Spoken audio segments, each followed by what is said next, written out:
He took out a life insurance policy on me. Said it was just in case. I didn't think much of it until I found his search history. Then I checked her phone, my personal trainer. Their messages were detailed. Chilling. When I asked, he said, "You are better gone." I moved out that night and made one call that changed everything. I'm 31 now. This happened over the last 2 years, but it started long before that, when I was too young and too stupid to see the signs. I met Dennis when I was working at a 24-hour diner off Tennessee Street in Tallahassee. I was 23. I just graduated from community college and didn't have a plan yet.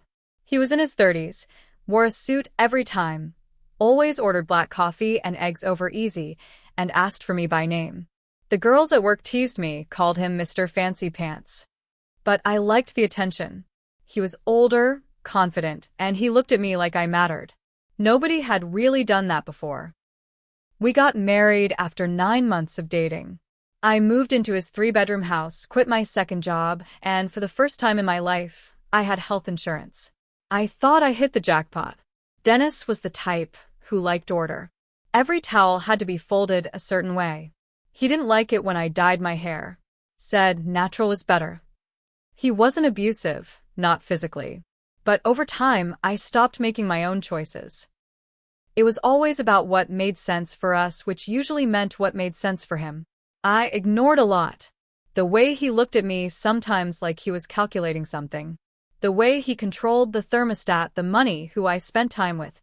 He didn't like my sister Jenna. Said she was a bad influence. She smoked weed, so maybe he had a point, but looking back now, I think he just didn't want me having anyone close. About 2 years ago, Dennis told me he took out a life insurance policy on me. We were watching one of those crime shows. He casually mentioned it like it was no big deal. He said, "Hey, just so you know, I set up a policy for you, in case something happens." I laughed at first. I thought he was joking. But he wasn't. "Don't worry," he said. "It's just smart planning." "How much is it for?" I asked. $750, he said. "Double if it's accidental." "It's standard." "I have one too." I asked to see his. He waved me off and said it was handled through his firm. I didn't push. I told myself it meant he cared, that he was just being responsible. A few months later, I noticed he started getting distant again. I'd ask him what he wanted for dinner, and he'd just grunt. He started going to late meetings more often. I didn't think it was cheating. I honestly thought maybe he was just bored with me. I'd gained a little weight. I was home most days, not doing much. I asked him if he thought I should get a job again. He said no, said I should focus on getting back in shape. That's when he signed me up for a personal trainer. He didn't even ask. Just handed me a card and said, "Your first session is Monday." The trainer's name was Marissa. She was younger than me, probably 26. Super fit, always smiling, but it felt fake. She touched his arm too much when he came to pick me up. Once I even saw her wink at him, but when I brought it up, Dennis said I was being insecure. I didn't argue. I needed the sessions. I was starting to feel like I didn't know who I was anymore. Then one night, everything changed. I was cleaning up after dinner, and I accidentally knocked Dennis's laptop off the couch. It wasn't locked. The screen lit up. He'd been Googling some things. Strange things. How to disable car brakes without signs of tampering. What poisons mimic natural causes. Can house fires be made to look accidental? I froze. My heart was pounding so loud I could barely think. At first, I told myself maybe it was for work. He worked in insurance. Maybe he was researching fraud cases. But then I found the folder on his desktop labeled Personal. In it was a PDF of the life insurance policy. His name. My name. $750,000 if I died. $1.5 million if it was an accident. I opened the metadata on the document. He'd updated it 2 weeks ago. That same week, he'd taken me out to the beach and told me we should get away more often. I remembered him saying something about how peaceful it was out there. Just me, him, and the water. My skin crawled. That night, I didn't sleep. I just laid there, pretending, listening to him breathe, wondering if he'd already decided how I was going to die. The next morning, I acted normal. I went to my training session with Marissa. She smiled and asked if I wanted to do legs or core. I smiled back and said, let's do both. While she was getting water, I grabbed her phone off the bench. I'd never done anything like that before, but something told me to look. I opened her messages and searched for D. A contact popped up. Denny Red Heart. My stomach turned. Their messages went back months. Long texts, photos, plans. It wasn't just cheating, it was calculated. Detailed. One message said, she'll be alone Sunday at that trail, right? You said there's no cameras? Another. Once it's done, we file everything right away. No dirás. You'll get the payout, and I'll move in after the dust settles. She replied with a selfie and a kiss emoji. I took screenshots of everything, emailed them to myself. Then I put her phone back exactly where I found it and smiled through the rest of the session. That night, I confronted Dennis. I didn't show him the texts. I didn't need to. I just said, what's going on with you and Marissa? He stared at me, then said, you don't want to know. I said, I already do.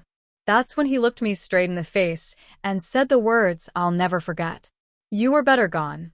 Not, I'm sorry. Not, you're crazy. Just those words. Cold. Plain. I felt something snap inside me. He went to shower. He packed a bag. Grabbed my phone, wallet, a few clothes, and left. I drove to Jacksonville and showed up at Jenna's door at 2 a.m., shaking. She didn't ask questions. Just let me in and held me while I cried. The next day, I made a call I'd been holding off on for years. My dad left when I was 10, but one of his old friends used to come around, Rick. He was a retired cop, now working as a private investigator.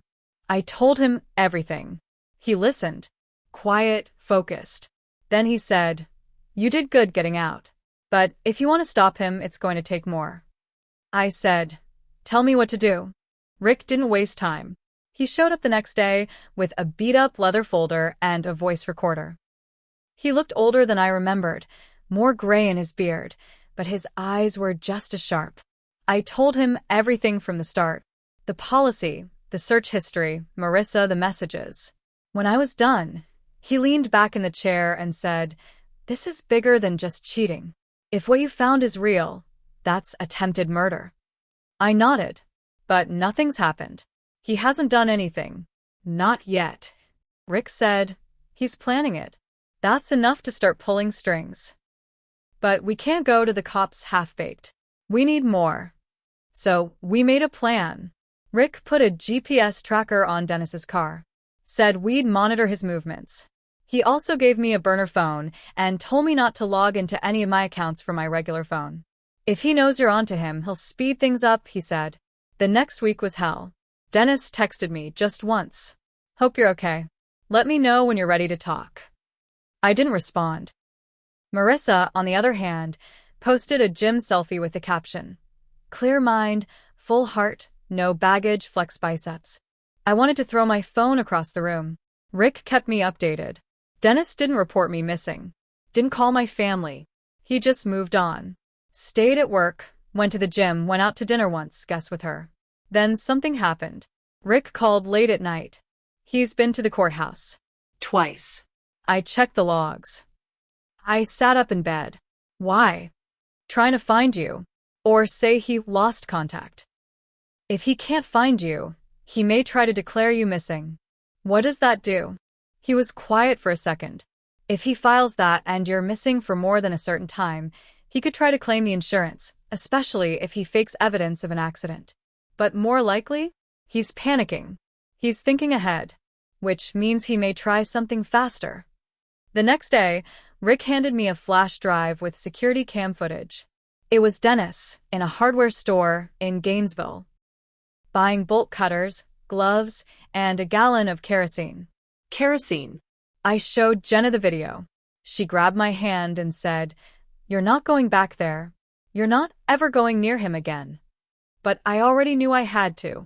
Not alone. Not for long. But I needed more. That night, I called Dennis. I used the burner, blocked the number. He picked up fast. Hello. It's me, I said. Silence. Then, where the hell have you been? I paused. Then I said, I just needed space. I was overwhelmed. But I'm okay. He didn't ask where I was. Didn't ask who I was with. He just said, we should talk. In person. I know, I said. I'll come home soon. I need one more week. He hesitated, then said, okay, I'll be here. The next day, Rick put a wire on me. I met Dennis in a coffee shop on the edge of town in public. He looked thinner, more tired, but when he hugged me, I felt it. He was still trying to fake it, trying to win me back, maybe to get me to trust him again, maybe to lure me in. We sat, drank coffee, talked like strangers. I told him I missed him, asked if we could start over. He smiled. Then I asked, were you ever going to hurt me? He blinked. Just once. Then he said, don't be silly. I stared at him. Just tell me the truth, I said. Were you? His jaw clenched. He looked around the room, then leaned in close. If I was, he whispered, you'd be gone already. I kept my face straight, nodded like I understood. Rick got it all. Every word. 2 days later, Rick called me again. You're not going to believe this. He just moved Marissa into your house. What? Checked the street cam. She's got her clothes, a suitcase, and her goddamn dog. I felt sick. He didn't even wait a week. I called the insurance company next. Said I had reason to believe my husband took a policy on me under false pretenses. They started an internal review. Then I filed a restraining order. Dennis didn't show up to the hearing. But then, he did something I didn't see coming. He filed for divorce. Claimed I had abandoned the marriage. Said I had mental health issues and violent tendencies. His lawyer submitted some fake text messages. I didn't even recognize the numbers. That's when I knew this wasn't just about money. He wanted to erase me. He was trying to rewrite the story, make himself the victim. That's when Rick said, time to hit back. When Rick said we needed to hit back, I didn't realize just how deep we'd have to go. First, we found out that the policy Dennis took out wasn't his first. He'd done this before. Rick pulled public court records and traced Dennis back to a woman he was engaged to almost 15 years ago in Fort Myers. Her name was Carla Layton. She died in a house fire. The case had been ruled an accident. Gas leak. But Rick dug deeper and found something strange. Dennis had taken out a small life insurance policy on Carla 6 months before her death. Only $100,000, but still enough. I sat there staring at Carla's face in a faded photo Rick printed out. Blonde. Athletic. Fit. She looked kind of like Marissa. Jesus, I whispered. Do you think he killed her? Rick didn't answer right away. Then he said, I don't think he's new to this. That gave us what we needed to go to the state investigator. Rick called in a favor. A woman named Denise Reyes from the Insurance Fraud Division came down from Tallahassee. She took one look at the documents, the messages, the surveillance footage, and said, this is a mess. But it's a mess I want in on. She opened a formal investigation. Quietly. She said if he got wind of it too soon, he'd run. Or worse. Meanwhile, I had to keep playing the part. I texted Dennis every few days. Sent him empty "I'm thinking about us" messages. Just to keep him calm. He never once apologized. Never once asked if I was safe. Just sent me vague responses like, it'll all make sense soon. What the hell does that even mean? Then the real twist dropped. Rick was running Dennis's phone records. And we found out that not only had Dennis been calling Marissa every day, he'd also been calling a burner number registered in Colorado. The name attached? Angela Reed. I didn't recognize it at first. But Rick kept digging. Angela Reed was Dennis's half-sister. Different last name, different state. She had been arrested twice, for wire fraud and forgery. Guess who paid her bail both times? Dennis. We figured out that Angela had helped him forge documents in the past. Most likely, she was the one creating the fake texts in the divorce case. The ones that made me sound unstable. So now it wasn't just Marissa. It was a whole damn operation. A family affair. Rick looked at me one night and said, You're not just dealing with a bad husband. This guy's a predator. You're not the first. It hit me hard. How many other women had he done this to? And how far was he willing to go this time? Then Rick asked me a question I wasn't ready for. You sure you want to play defense forever? I just stared at him. You want to end this? Really end it? Then we go on the offensive. Controlled. Legal. But aggressive. He wants to erase you? Let's erase his future instead. I nodded. Let's do it. Step 1. Rick had me file a civil suit. Fraud. Emotional distress. Attempted conspiracy to commit insurance fraud. It wasn't criminal yet, but it allowed us to subpoena more records. Step 2.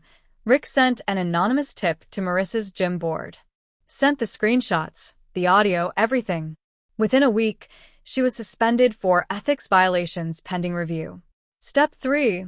Rick and investigator Reyes found evidence that Angela had used fake notary stamps on documents tied to the life insurance policies. That's a felony. We were setting the trap. Then one night, around 2 a.m., I got a call from a block number. I let it go to voicemail. It was Dennis. You don't know what you're doing, he said. His voice was lower than usual. No charm left. You think you're safe, but you're not. You think that PI can protect you? Think again. You don't win. People like you never win. He hung up. I sent the voicemail to Reyes. She called me 10 minutes later. That was a threat. A stupid one. But it helps. We're almost there. The very next day, Dennis made a huge mistake. He tried to cash in the policy. Filed a death notification under my name through a third-party site. Attached a fake report. Claimed I'd died in a hiking accident near Ocala. Problem was, he spelled the county name wrong. Twice. Reyes got the alert. The case was now officially criminal. Warrants were coming. But Rick told me to stay put. Don't run. Don't hide. Let him think he's winning, he said. The fall hits harder that way. The morning Dennis got arrested, I was eating a bowl of dry cereal on Jenna's couch. I hadn't slept well the night before. My hands were still shaking when Rick called. They got him. That's all he said at first. Just those 3 words. But it felt like my lungs could breathe again for the first time in months. Dennis was arrested at 7:24 a.m. outside the house I used to live in. He was wearing gym clothes, probably heading out with Marissa. Police blocked off the street, and neighbors came out to watch. He was handcuffed right there on the driveway, while Marissa stood on the porch in her robe, screaming. Charges: attempted insurance fraud, filing a false death claim, conspiracy to commit murder, tampering with documents, and obstruction. A total of 6 felony counts. They also picked up his half-sister Angela that same morning in Colorado. She tried to burn a stack of documents when the cops knocked, but they recovered enough. Fake IDs, blank notary seals, and emails with Dennis, planning it all. Marissa? She lawyered up immediately. Said she had no idea what Dennis was planning. Claimed he manipulated her. Said she thought I had abandoned him and that I was unstable. Classic deflection. But the investigators had the texts. The ones where she joked about where to leave my body, the perfect trail with no cameras. She was charged as an accomplice. I didn't cry. Not then. Not when I saw his mugshot, not when I saw his face splashed on every local news channel. But when the insurance investigator called and told me the policy had officially been voided and marked as fraudulent, I sat down and sobbed. Not because it was over, But because it was real now. I wasn't crazy. I wasn't imagining it. He really wanted me dead. The court process was long. Almost 8 months. Dennis pled not guilty. Of course he did. Tried to blame it all on Marissa and Angela. Claimed he was set up. Said I had faked the texts to get revenge on him for cheating. He underestimated the paper trail. My lawyer tore his defense apart. Rick testified. So did Reyes. So did one of Dennis's coworkers, who admitted Dennis once joked that a dead wife pays better than a divorce. Marissa flipped halfway through the trial. Took a plea deal. Testified against Dennis. Said he told her I wouldn't be a problem soon, and that she believed he had done it before. Angela stayed silent, refused to speak. But the evidence was strong enough without her. The jury came back in 5 hours. Guilty on all counts. Dennis was sentenced to 28 years in state prison. No parole for the first 18. Angela got 10 years for forgery and conspiracy. Marissa? 2 years and probation. She'll never work in fitness again, her name's dirt. I got my divorce finalized. Clean break. No money to split, his assets were seized. I changed my last name back. I moved out of Florida, away from the reminders. I'm in Asheville now, working at a real estate office. Nothing flashy, but it's mine. I got a dog. Her name's Daisy. She sleeps in my bed and barks at the door like a little cop. Jenna? She was the one who saved me when I didn't even realize how deep I was in. We're closer than we've ever been. Rick? He wouldn't take a dime. Said helping me made up for a lot of things he didn't stop in time when he was younger. We still talk every month. Sometimes people ask me if I'd ever trust again. If I'd date again. I don't know. I'm still working on feeling safe in my own body. In my own home. But I'll tell you this. Dennis thought I was weak. He thought I'd go quiet. Disappear. Die maybe and make it easy for him. Instead, I lived. And I made sure everyone knew exactly what kind of man he really was. He used to say I was better gone. But I proved that he was wrong. I'm still here. And he'll die in a cage.